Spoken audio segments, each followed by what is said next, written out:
नमस्कार मेरे सनातनी परिवार, हम हिंदुस्तानी यार के चैनल पर आप सभी का बहुत बहुत स्वागत है। योगेश्वर श्री कृष्ण शरणम मम। भगवान श्री कृष्ण की बहुत ही सुंदर लीलाएं हम देख रहे हैं। भगवान श्री कृष्ण ने रुक्मिणी जी का पत्र पढ़ा और फिर आगे अब क्या करते हैं वो हम आज जानने वाले हैं। तो इसके लिए मित्रों वीडियो अंत तक देखिएगा और इस चैनल पर अगर आप नए हैं तो चैनल को सब्सक्राइब कर लीजिए, साथ ही बेल आइकन को भी एक्टिव कर लीजिए और वीडियो पसंद आता है तो लाइक और शेयर करना बिल्कुल ना भूलें। मित्रों आइए हम जानते हैं आगे। रुक्मिणी जी का पत्र सुनकर श्री कृष्ण अत्यंत प्रसन्न हुए। उन्होंने तत्काल ब्राह्मण का हाथ पकड़कर कहा, प्रिय ब्राह्मण, रुक्मिणी मुझसे विवाह करने को उत्सुक है। यह सुनकर मैं अत्यंत प्रसन्न हुआ, क्योंकि मैं भी रुक्मिणी से विवाह करने के लिए उत्सुक हूँ।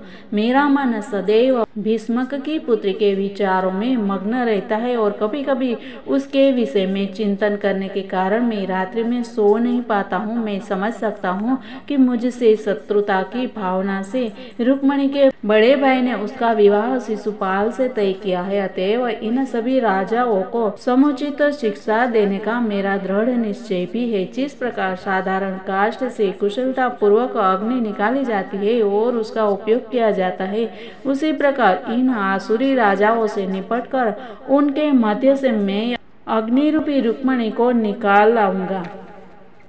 रुक्मिणी जी के विवाह की तिथि के विषय में सूचित किए जाने के पश्चात श्री कृष्ण तत्काल प्रस्थान करने के लिए आतुर हो गए। उन्होंने अपने सारथी दारुक को अपने रथ में अश्व जोत कर विदर्भ राज्य की ओर प्रस्थान करने की तैयारी करने को कहा। इस आदेश को सुनकर सारथी तत्क्षण श्री कृष्ण के 4 विशेष अश्वों को ले आया। इन अश्वों के नाम और विवरण का उल्लेख पद्म पुराण में है। शैब्य नामक प्रथम अश्व हरित वर्णी था। सुग्रीव नामक दूसरा अश्व बर्फ के समान धूसर वर्ण का था। मेघ पुष्प नामक तीसरा अश्व नवीन मेघ के वर्ण का और चौथा अश्व बलाहक भस्म के वर्ण का था। जब अश्व जोत दिए गए और रथ जाने के लिए तैयार था, तब श्री कृष्ण ने उस ब्राह्मण को रथ में चढ़ने में सहायता की और उसे अपने समीप आसन दिया। श्री कृष्ण के अश्व इतने द्रुतगामी थे कि वे अपने गंतव्य कुंडिन नामक नगर एक रात्रि में पहुंच गए, या फिर अधिक से अधिक उन्हें 12 घंटे लगे। राजा भीष्म को अपनी पुत्री शिशुपाल को देने में कुछ अधिक उत्साह नहीं था, किंतु यह विवाह उनके ज्येष्ठ पुत्र ने निश्चित किया था। अपने ज्येष्ठ पुत्र के प्रति राजा भीष्म का अत्यधिक स्नेह था, अतः वे शिशुपाल के साथ अपनी पुत्री के विवाह प्रस्ताव को स्वीकार करने के लिए बाध्य हो गए थे। राजकुमारी रुक्मिणी परम सुंदरी थी। उन्हें पहनने के लिए विभिन्न प्रकार के आभूषण तथा रेशमी वस्त्र दिए गए थे। विद्वान पुरोहित उनकी रक्षा हेतु सामवेद, ऋग्वेद तथा यजुर्वेद के मंत्रों का गान कर रहे थे। इसके पश्चात उन्होंने अथर्ववेद के मंत्रों का गान किया और ग्रह शांति के लिए अग्नि में आहुति दी।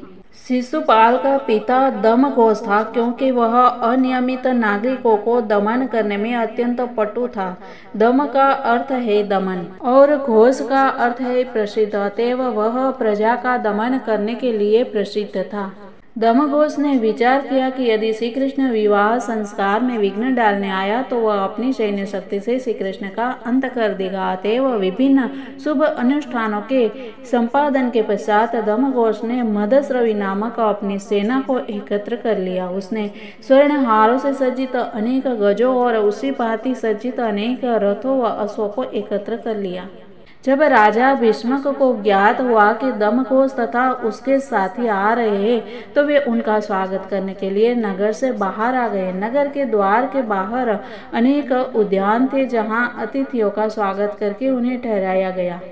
श्री बलराम को जानकारी प्राप्त हुई कि श्री कृष्ण न केवल एक ब्राह्मण के साथ कुंडिन को प्रस्थान कर दिया है, उन्होंने यह भी सुना कि वहां पर शिशुपाल भी बड़ी संख्या में सैनिकों के साथ उपस्थित था। बलराम जी को संदेह था कि वह श्री कृष्ण पर आक्रमण करेगा, अतएव रथ, सैनिक, अश्व तथा गजों की शक्तिशाली सेना लेकर वे कुंडिन की सीमा पर पहुंच गए। उस समय महल में रुक्मिणी श्री कृष्ण के आगमन की आशा कर रही थी, किंतु जब न वे आए न ही उनका संदेश ले जाने वाला ब्राह्मण, तो वे अत्यंत उद्विग्न हो उठी और विचार करने लगी कि वे कितनी अभागिनी है। मेरा विवाह होने में केवल एक रात्रि शेष है और अभी भी न तो वह ब्राह्मण लौटा है न ही श्याम सुंदर आए हैं। मुझे इसका कोई कारण समझ नहीं आता है। निराश होकर वे विचार करने लगी कि संभवतः किसी कारणवश श्री कृष्ण असंतुष्ट हो गए हो और उन्होंने उसका प्रस्ताव अस्वीकृत कर दिया हो। रुक्मिणी विचार करने लगी कि संभवतः ब्रह्मा, शिवादि देवता और दुर्गा देवी अप्रसन्न हो गई हो। कहा जाता है कि यदि देवताओं की उचित उपासना नहीं की जाती है तो वे क्रुद्ध हो जाते हैं। इस प्रकार विचार करने में रुक्मिणी जब मग्न थी तब उनके शरीर के विभिन्न अंगों में शुभ लक्षण प्रकट होने लगे। उनकी बाईं पलक, बाईं भुजा और बाईं जंघा में स्फुरण होने लगा। शरीर के इन अंगों का स्फुरण एक शुभ शकुन है और यह संकेत करता है कि कोई लाभ होने वाला है। उद्विग्न रुक्मिणी ने तभी दूत ब्राह्मण को देखा। समस्त जीवों के परमात्मा होने के कारण श्री कृष्ण रुक्मिणी की उद्विग्नता को समझ सकते थे, अतएव उन्होंने रुक्मिणी को अपने आने के विषय में जानकारी देने के लिए ब्राह्मण को महल के अंदर भेजा। जब रुक्मिणी ने ब्राह्मण को देखा तब उन्हें अपने शरीर के शुभ स्फुरण का अर्थ समझ में आ गया और वे तत्काल प्रफुल्लित हो गई। प्रफुल्लित रुक्मिणी ब्राह्मण को कुछ दान देना चाहती थी, किंतु उपहार में देने योग्य कोई भी वस्तु न पाने पर उन्होंने ब्राह्मण को केवल सादर प्रणाम किया। अपने से श्रेष्ठ व्यक्ति को सादर प्रणाम करने की महत्ता है। प्रणाम का दूसरा शब्दों में अर्थ है कि वे सदैव ब्राह्मण की कृतज्ञ रहेगी। इस ब्राह्मण के समान श्री लक्ष्मी जी की कृपा प्राप्त करने वाला कोई भी व्यक्ति निसंदेह भौतिक ऐश्वर्य प्राप्त करके प्रसन्न होता है। जब राजा भीष्मक ने सुना कि श्री कृष्ण और बलराम जी आए हैं तो उन्होंने उन दोनों को अपनी पुत्री का विवाह संस्कार देखने के लिए निमंत्रण दिया। तत्काल उन्होंने एक उपयुक्त उद्यान गृह में श्री कृष्ण और बलराम जी का उनके सैनिकों सहित स्वागत करने का प्रबंध किया।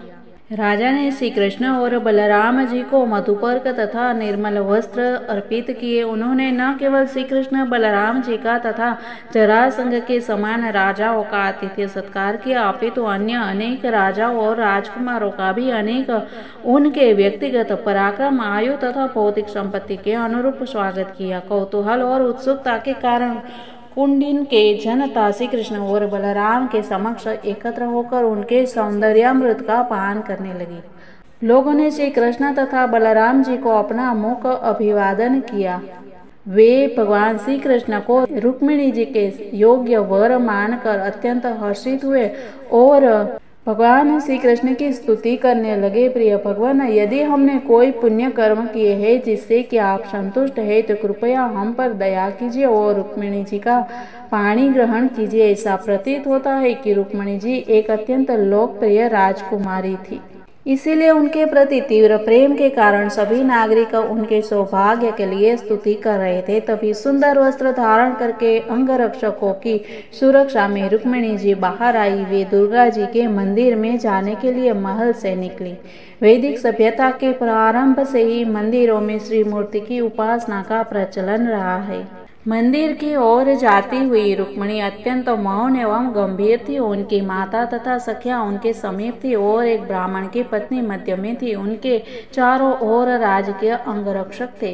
रुक्मिणी जी ने दुर्गा देवी की सुंदर स्तुति की। प्रिय दुर्गा देवी, आपको तथा आपकी संतान को मेरा सादर प्रणाम है।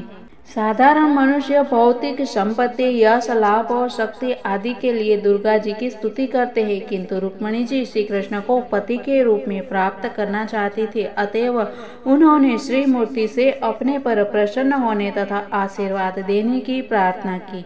वे केवल श्री कृष्ण की कामना करती थी। विवाह के लिए कुंडिन आए हुए सभी अतिथि तथा राजकुमार रुक्मिणी को देखने के लिए मंदिर के बाहर एकत्र थी। वे विशेष रूप से राजकुमार रुक्मिणी जी को देखने के लिए अति आतुर थे, क्योंकि वास्तव में वे सभी यही सोचते थे कि वे रुक्मिणी को अपनी पत्नी के रूप में प्राप्त करेंगे।